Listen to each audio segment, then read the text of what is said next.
Welcome to exam solution. This is Shivam Gupta. इस वीडियो में हम डिस्कस करेंगे सीटेट एग्जाम के लिए मैथ पेडागोजी का महत्वपूर्ण सब्जेक्ट जो आपके एग्जाम के लिए बहुत इंपॉर्टेंट होने वाला है।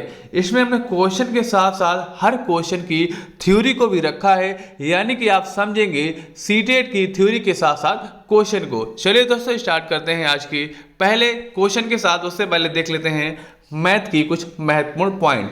हम बात करने वाले हैं सबसे पहले पॉइंट के बारे में, यानी कि जो टाइप आपका पहला बनता है, यानी कि गणित की प्रकृति की हम बात करें तो गणित की प्रकृति जो है कैसी होती है। गणित की जो प्रकृति है तार्किक होती है। इसको याद रखिएगा, बहुत इंपॉर्टेंट है। क्वेश्चन आ जाता है कि गणित की प्रकृति कैसी है तो आप हमेशा आंसर करेंगे तार्किक होती है। गणित स्थान, संख्या, मापन, मात्रा, दिशा, गणना आदि का विज्ञान है। क्या गणित जो है स्थान, संख्या, मापन, मात्रा, दिशा, गणना की बात की जाती है किसमें? मैथ में या मैथ पेडागोजी में। चलिए देख लेते हैं। हम पहले क्वेश्चन की बात करते हैं तो हमारा पहला क्वेश्चन है कि गणित मात्रा और स्थान का विज्ञान है जिससे मस्तिष्क में तर्क करने की आदत स्थापित होती है। निम्नलिखित में से कौन गणित की प्रकृति का समर्थन करता है? इसके आंसर की अगर हम बात करेंगे तो आपको हमने इससे पहले इसके टिप्स जो पॉइंट है बढ़ा दिए हैं, तो आप आंसर आसानी से कर सकते हैं। आसानी से आंसर क्या हो जाएगा? पहला ही आप देख सकते हैं गणित क्या है? तार्किक है। तो आंसर हमारा हो जाएगा गणित क्या है? तार्किक है। इसलिए आपको सारे ऑप्शन देखने की आवश्यकता भी नहीं पड़ेगी। आंसर हमारा हो जाएगा गणित जो है क्या है? Mathematics is logical. चलेंगे नेक्स्ट पर। नेक्स्ट है टाइप 2। टाइप 2 की अगर हम बात करें, राष्ट्रीय पाठ्यचर्या की रूपरेखा 2005 की मार्गदर्शी सिद्धांत जो है किसमें है? टाइप 2 में है। जान लेते हैं इसमें क्या आपका शामिल किया गया है। ज्ञान को स्कूल के बाहरी जीवन से जोड़ा जाए। मैथ की पेडागोजी जब भी बात की जाएगी तो ज्ञान को क्या है? स्कूल के बाहरी जीवन से जोड़ा जाएगा, क्योंकि जो मैथ आपके है बाहरी जीवन में बहुत सारी काम आने वाली होती है, क्योंकि मैथ आपको हमेशा ही आवश्यकता पड़ती रहती है। पढ़ाई को रटंत्र प्रणाली से मुक्त किया जाए, यानी कि जो पढ़ाई है रटंत्र प्रणाली नहीं होनी चाहिए। उसके अलावा पाठ्यचर्या पुस्तक केंद्रित ना हो, यानी कि कह सकते हैं जो पाठ्यचर्या है पुस्तक केंद्रित ना होकर क्या है? बाल केंद्रित होनी चाहिए। विद्यालय में दी जाने वाली शिक्षा को विभिन्न प्रकार की गतिविधियों से जोड़ा जाए। बहुत इंपॉर्टेंट है कि जो विद्यालय में शिक्षा दी जा रही है उसको विभिन्न प्रकार की गतिविधियों से भी जोड़ा जाए। चलते हैं नेक्स्ट वन। नेक्स्ट है कि राष्ट्रीय मूल्यों के प्रति आश्वासन विद्यार्थी किए जाएं, है ना? आश्वासन दिया जाए किसके साथ? यानी कि राष्ट्रीय मूल्यों के साथ जो है विद्यार्थी का आश्वासन होना चाहिए। विद्यार्थी तैयार किए जाएं जो विद्यार्थी हैं, एक कह सकते हैं कि राष्ट्र के प्रति समर्पित होने चाहिए, है ना? चलते हैं नेक्स्ट पर। नेक्स्ट हम अपना देखते हैं क्वेश्चन है कि एनसीएफ 2005 मानता है कि गणित में सोचने एवं तर्क का एक निश्चित तरीका निहित है। नीचे दिए गए कथनों में से वह कथन चुनिए जो उपरोक्त सिद्धांत का पालन नहीं करता। यानी कि आपको गलत वाला ही बताना है। इसमें लिखा है कि नहीं करता है। पहला है कि उसे पढ़ाने की विधि, ठीक है, उसे पढ़ाने की विधि। दूसरा है कि आंकिक प्रश्नों का हल करने के लिए विद्यार्थियों को निर्धारित सूत्र बताना, ठीक है। तीसरा है पाठ्य पुस्तक में प्रस्तुत सामग्रियों के लिखने का तरीका बताना। और चौथा है कक्षा के लिए चुने गए क्रियाकलाप एवं अभ्यास, है ना? ये आपके चार ऑप्शन हैं। अगर हम बात करेंगे आंसर के बारे में तो आंसर हमारा हो जाएगा कि आंकिक प्रश्नों का हल करने के लिए विद्यार्थियों को निर्धारित सूत्र नहीं बताना है कि रटंत्र प्रणाली को तो आप मना ही किया गया है। जैसा कि आप देख सकते हैं अभी हमने आपको बढ़ाया था कि पढ़ाई को रटंत्र प्रणाली से मुक्त किया जाए, तो आप इसको याद करने के शामिल नहीं कर सकते हैं, तो हमारा गलत हो जाएगा 2 वाला, यानी कि यही हमारा गलत है। चलेंगे नेक्स्ट पर। नेक्स्ट है, इसको भी हम देख लेते हैं। अगला क्वेश्चन है कि राष्ट्रीय पाठ्यचर्या की रूपरेखा एनसीएफ 2005 की अनुशंसा के अनुसार प्राथमिक विद्यालयों का गणित पाठ्यक्रम कैसा होना चाहिए? छात्रों को प्रगामी गणित के लिए क्या है? तैयार करने वाला होना चाहिए। छात्रों के प्रतिदिन के अनुभवों से संबंधित होना चाहिए। और तीसरा है कि कार्य विधिक ज्ञान पर केंद्रित होना चाहिए। कार्य विधिक नहीं होगा, अगर यहाँ पर बाल केंद्रित होता तो हम इसको सही मान सकते थे। और चौथा है कि गणितीय संकल्पनाओं में कठोरता देने वाला जो है होना चाहिए। ऐसा भी नहीं, तो हमारे दोनों जो पॉइंट हैं गलत हो जाएंगे। अगर सबसे सही आंसर की हम बात करेंगे तो सही आंसर हमारा हो जाएगा कि छात्रों के प्रतिदिन के अनुभवों से संबंधित होना चाहिए। बिल्कुल सही बात है। जो मैथ है छात्रों के डेली की डेली जो अनुभव है उनसे संबंधित होना चाहिए। तो राइट आंसर हमारा ये हो जाएगा। चलेंगे नेक्स्ट पर, देख लेते हैं अगला क्वेश्चन। अगला क्वेश्चन की जगह हमारा है टाइप, उसके बाद देखेंगे क्वेश्चन। टाइप 3 में है कि गणित की भाषा और महत्वपूर्ण शब्दावली के बारे में जानेंगे। सबसे पहले हम जानेंगे अंक एक होता है न्यूमरल। न्यूमरल क्या होता है? जैसे कि कोई संख्या है 56, ठीक है, इसमें हमारे दो अंक शामिल किए गए हैं, 5 और 6 जो है ये अंक हैं, यानी कि नंबर हैं, ठीक है। लेकिन न्यूमरल क्या होता है? न्यूमरल हमारा होता है ये पूरी संख्या, जिसको हम 56 बोल रहे हैं वही हमारा है न्यूमरल। लेकिन 5 और जो 6 हमारा ये क्या है? नंबर है ना। 5 जो 6 है जिससे हम रिप्रेजेंट करा रहे हैं वो हमारा 5 और 6 के नंबर हो गया है। लेकिन टोटल संख्या को अगर हम बोलेंगे, एक सिंबल बनाएंगे, वो हमारा सिंबल जो है बोलते हैं उसको हम बोलते हैं न्यूमरल बोलते हैं। चलते हैं नेक्स्ट है ना, इसके बारे में हम पढ़ लिया। बात करते हैं गणित की भाषा सरल और बोधपूर्ण होनी चाहिए। गणित की जो भाषा है सरल और बोधपूर्ण होनी चाहिए, ये हमारे टाइप 3 में आते हैं। अब हम बात करते हैं गणित की भाषा बच्चों के मानसिक स्तर के अनुरूप होनी चाहिए और उनके दैनिक जीवन से संबंधित होनी चाहिए। बहुत इंपॉर्टेंट पॉइंट है कि जो गणित है दैनिक जीवन से ही संबंधित होनी चाहिए। काफी जगह क्वेश्चन पूछा जाएगा आपका मैथ पेडागोजी में। चलते हैं नेक्स्ट क्वेश्चन देख लेते हैं। नेक्स्ट क्वेश्चन हमारा है संख्यांक और संख्या, है ना। संख्यांक और संख्या के विषय में निम्नलिखित में से कौन से कथन सही नहीं है ना। कौन से कथन जो है सही नहीं है, ये आपका क्वेश्चन जो है पूछा गया है। क्वेश्चन आपका है कि संख्यांक और संख्या के बीच में आपको क्वेश्चन पूछा गया, यानी कि न्यूमरल और नंबर के बारे में आपको जो हमने ये बताया था, इसके बारे में आपको क्वेश्चन जो है पूछा गया है। ऑप्शन आप देख सकते हैं कि संख्यांक एक प्रतीक है जिसे संख्या को प्रदर्शित करने के लिए प्रयोग किया जाता है। एक संख्या को विभिन्न संख्याओं द्वारा प्रदर्शित किया जा सकता है। ये आपके क्वेश्चन हो जाएंगे।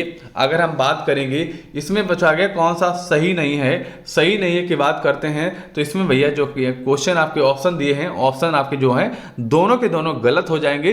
इसका आंसर जो है आप हमारे आंसर देने से पहले दीजिएगा, देखते हैं आपको इसका टाइप पढ़ने के बाद कैसे इसको समझ में आया। तो इसलिए हमारा जो आंसर है पहला ही हो जाएगा, यानी कि दोनों जो हैं सही हैं, लेकिन उसमें पूछा गया सही नहीं है पूछा गया, तो इसलिए हमारा पहला जो है आंसर हो जाएगा। चलेंगे नेक्स्ट।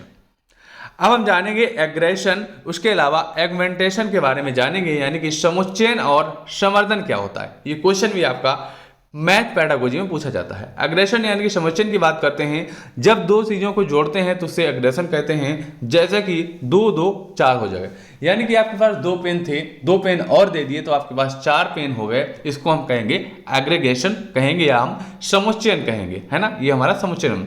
अब हम बात करेंगे एगमेंटेशन की बात करते हैं, तो ये हमारा हो जाता है जब एक चीज को बढ़ाया जाता है तो उसे एगमेंटेशन कहते हैं। जैसे कि दूध में पानी मिला दिया, है ना, इस तरीके की अगर बात करते हैं तो ये हमारा होता है क्या होता है? संवर्धन होता है। चलते हैं नेक्स्ट पर। अगला क्वेश्चन हमारा है कि कक्षा सेकेंड के शिक्षक ने योग जोड़ के निम्नलिखित शाब्दिक प्रश्न को विद्यार्थियों को हल करने हेतु दिया। एक टोकरी में 5 सेब एवं उसमें 7 सेब और डाल दिए गए, तो आप टोकरी में कितने सेब हैं? इस प्रकार का शाब्दिक प्रश्न निम्नलिखित में से किस मॉडल श्रेणी से संबंधित है? पहला आपका है संवर्धन, पृथक्करण और योग की पुनरावृत्ति, और लास्ट वाला समुच्चयन है। आपको हमने ऊपर दिखाया था कि 2 पेन और 2 पेन और आ गए, तब क्या 4 पेन हो गए। उसको हमने क्या बोला था? उसको हमने समुच्चयन बोला था, यानी कि एग्रीगेशन बोला था। तो हमारा राइट आंसर क्या है? राइट आंसर हो जाएगा समुच्चयन, जो इसका है राइट आंसर हो जाएगा। चलेंगे नेक्स्ट पर। नेक्स्ट हम बात करने वाले हैं, अब बात करेंगे अगले टाइप की। टाइप हमारा है कि मुक्त अंश वाले प्रश्न और बंद अंत वाले प्रश्न। पहले हम बात करने वाले हैं बंद अंत वाले प्रश्न कैसे होते हैं। जिन प्रश्नों का उत्तर केवल एक होता है, यानी कि उसके आगे कोई उत्तर नहीं है, बंद वाले प्रश्न हो गए। और जैसे 5 में 3 जोड़ने पर क्या आएगा? अगर 5 में हम 3 जोड़ेंगे तो हमारा 8 ही आएगा, यानी कि इसके अलावा कुछ नहीं आ सकता है, कोई संख्या नहीं बदल सकती है, तो इसलिए इसका एक ही आंसर है। ऐसे ही हम बात करेंगे 10 में 9 जोड़ने पर हमारा 19 आएगा, तो 19 हमारी एक ही संख्या है। इसको हम इंग्लिश में 19 जरूर बोल सकते हैं, लेकिन इसको संख्या को हम नहीं बदल सकते हैं। उसी प्रकार हम बात करने वाले हैं मुक्त अंश वाले प्रश्न। ये हमारा थोड़ा डिफरेंट होता है, जिन प्रश्नों के 1 से ज़्यादा उत्तर होते हैं। हम बात करने वाले हैं जिन प्रश्नों की 1 से ज़्यादा उत्तर हो, कैसे देख लेते हैं।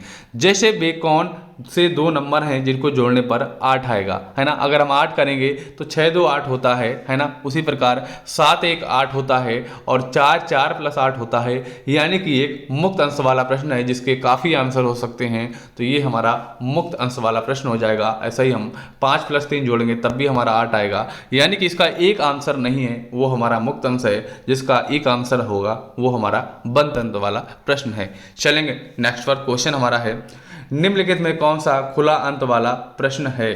खुला अंत की बात करेंगे, अगर हम बात करें कि आप 15 से 3 से गुणा करेंगे तो क्या आएगा, ये हमारा एक ही आंसर आएगा। यानी कि हमारा बंद अंत वाला हो जाएगा। आपको खुला अंत का पूछा गया तो हमारा ये गलत हो जाएगा। अगर ऐसे ही हम बात करेंगे दूसरे नंबर की, कोई 2 संख्याएं लिखिए जिनका गुणनफल 45 हो, है ना। इसकी अगर हम बात करेंगे तो क्या है, 9 गुणे, है ना, ना अपना 45, 9 गुणे 5 करेंगे तो 45 आएगा, है ना।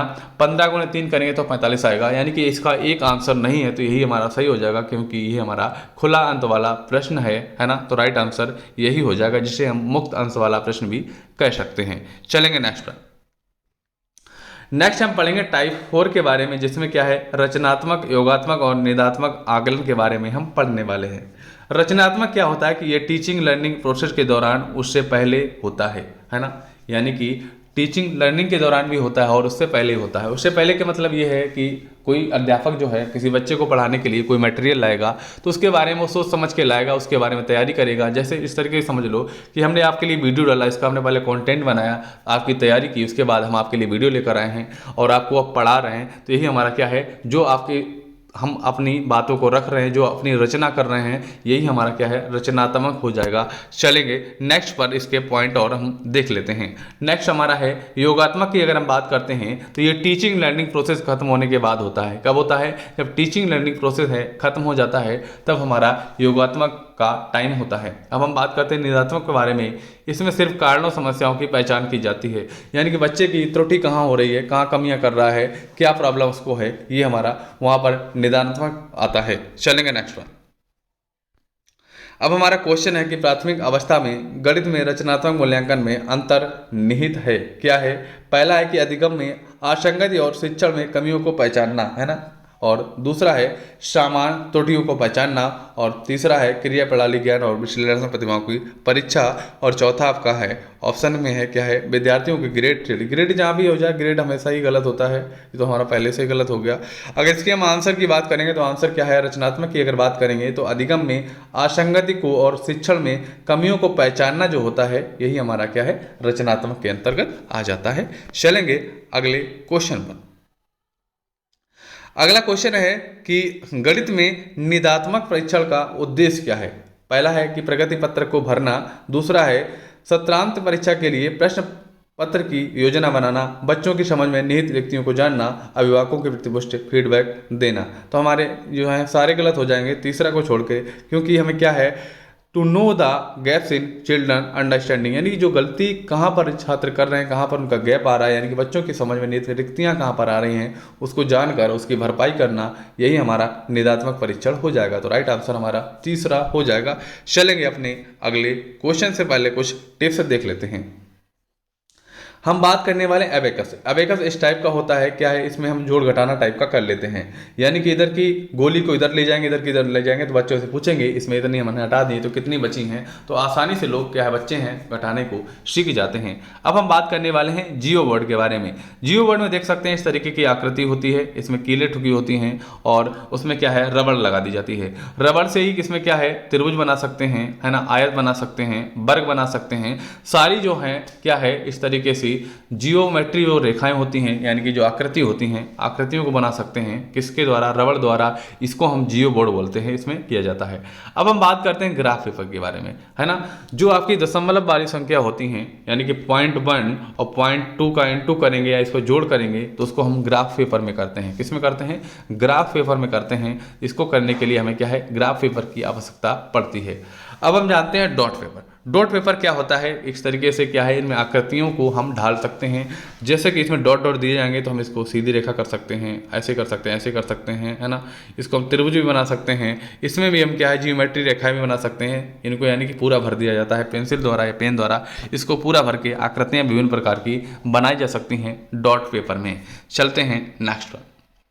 नेक्स्ट है कि दो दशमलव संख्याओं के योग की संकल्पना को बढ़ाने के लिए निम्नलिखित में से शिक्षण अधिगम का कौन सा साधन सर्वाधिक उपयुक्त है। अभी आपको हमने बताया था दशमलव संख्याओं को पढ़ाने के लिए आपको हमने अभी बताया था ग्राफ पेपर की आवश्यकता पड़ती है। किसमें? इसमें दशमलव वाले को हम ग्राफ पेपर के हिसाब से जहाँ भी आपको दशमलव मिल जाए, यानी कि जहाँ भी आपको दशमलव की बात की जाए, यानी कि which of the following teaching learning resource would be the most appropriate to teach the concept of addition of two decimal number.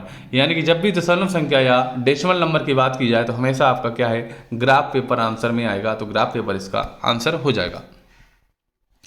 अब हम बात करते हैं वैन हिले के बारे में। टाइप 6 में वैन हिले यानी कि इनके ज्यामितीय स्तर, इस सिद्धांत में इन्होंने बताया था कि बच्चे ज्योमेट्री को किस प्रकार सीखते हैं। इसके लिए इन्होंने 5 स्टेज बताए थे। किसने बताए थे? वैन हिले ने जो हैं अपने 5 स्टेज बताए थे बच्चों के ज्योमेट्री सीखने के पीछे। चलिए इनके देख लेते हैं। सबसे पहला होता है लेवल 0, जिसे हम चाक्षुषीकरण कहते हैं, यानी कि विजुअलाइजेशन जिसे कहते हैं। इसमें क्या होता है, बच्चे चीज़ों को सिर्फ जानते हैं या उन्हें देखकर उनकी इमेज बना लेते हैं। इसमें बच्चा आकृति को दिखावट के अकॉर्डिंग उनका क्लासिफिकेशन करता है। इस टाइप समझ लीजिए, जब भी क्या है वो बिस्कुट को देखेगा, रोटी को देखेगा तो वो समझ लेता है इस टाइप की आकृति जो है बिस्कुट होती है, इस टाइप की आकृति जो है रोटी होती है। यानी कि किसी ने उसको पहले बिस्कुट दिया, एक तरीके से उसने दूसरी आकृति देख ली, वर्ग नाम की कोई आकृति देख ली, या इस तरीके से आयत वाली कोई आकृति देख ली, तब भी उसको क्या कहेगा, ये बिस्कुट है। क्योंकि उसने पहले बिस्कुट को देखा था, उसके बाद उस आकृति को देखा, तो ये समझेगा उसी टाइप की आकृति है, ये बिस्कुट है। और गोल आकृति को देखेगा तो उसको क्या कहेगा, रोटी है ये, है ना। क्योंकि उसने गोल रोटी को देखा था तो गोल चीज को वो रोटी बोलेगा और इस टाइप की चीज को वो बिस्कुट बोलेगा। यही इसका होता है लेवल 0। अब हम चलते हैं आगे। जब बच्चा लेवल 1 में आता है तब क्या है, कुछ विश्लेषण करता है। इसमें बच्चा चीज़ों की ज्योमेट्रिकल नाम जानना शुरू कर देता है एक तरीके से, यानी कि अब उसमें थोड़ा बदलाव आता है। जैसे ये रोटी है तो रोटी है, ये गोला है तो इसको हम वर्ग, गोला है तो गोला कहेंगे, है ना। इस तरीके से वो रेक्टेंगल आयत है तो आयत कहेंगे। इस तरीके से थोड़ा बहुत वो जानने लगता है, यानी कि बिस्कुट और उसका थोड़ा बहुत अंतर करना शुरू कर देता है। लेवल 2 की अगर बात करेंगे तो अनौपचारिक निगमन जो होता है इसमें लेवल 2 में होता है। इसमें क्या करता है, इसमें बच्चा जो है आकृतियों के बीच रिलेशन बनाना स्टार्ट कर देता है ना। आकृतियों के बीच जो है रिलेशन बनाना स्टार्ट कर देता है, उनकी सिमिलरिटी के बेस पर उसका क्या है, उसका अलग अलग रिलेशन कर लेता है। जैसे कि ये क्या रेक्टेंगल है, ये वर्ग है, और कुछ क्या है आकृतियों को भी दूसरी आकृति में बदलना भी सीख जाता है बच्चा। इस तरीके से वो करने लगता है। लेवल 3 में जब वो आता है क्या औपचारिक, इसमें बच्चा आकृतियों के क्या है फार्मूले ढूंढने लगता है। अब वो आकृतियों के फार्मूले ढूंढने लगता है। उसके बाद फार्मूले जैसे कि कोई त्रिभुज का क्षेत्रफल, इस टाइप के जो हैं फार्मूले जानने लगता है। लेवल 4 में क्या है दृढ़ता, रिगर, यानी कि इसमें बच्चा अपने ज्यामितीय चिंतन के अकॉर्डिंग खुद से चीज़ें जो है बनाने लगता है। किसमें? लेवल 4 में। अब हम देखते हैं क्वेश्चन हमारा जो है, वैन हिले के ज्यामितीय स्तर के अनुसार जो विद्यार्थी आकृतियों को दिखावट के अनुसार वर्णित और वर्गीकृत कर सकते हैं वे कौन से हैं, है ना। दिखावट की अगर बात करते हैं तो हमारा हो जाएगा लेवल जो 0 है, स्तर 0 है, यही हमारा राइट आंसर हो जाएगा। अगर दोस्तों आपको हमारा वीडियो पसंद आया तो वीडियो को बस लाइक करें, ज़्यादा से ज़्यादा शेयर करें। अगर चैनल को सब्सक्राइब नहीं किया सब्सक्राइब कर लें, जिससे आपको हमारे डेली के डेली जो वीडियो हैं मिलते रहें। अगर आप हमारे टेलीग्राम चैनल से नहीं जुड़े, जिससे जुड़ जाइए, जिसमें आपको डेली की डेली PDF, उसके अलावा बहुत सारी जो जानकारियाँ हैं हमारे टेलीग्राम पर भी मिलती रहती हैं। चलिए साथियों, मिलते हैं अपने अगले वीडियो के साथ। तब तक के लिए जय हिंद, वंदे मातरम साथियों।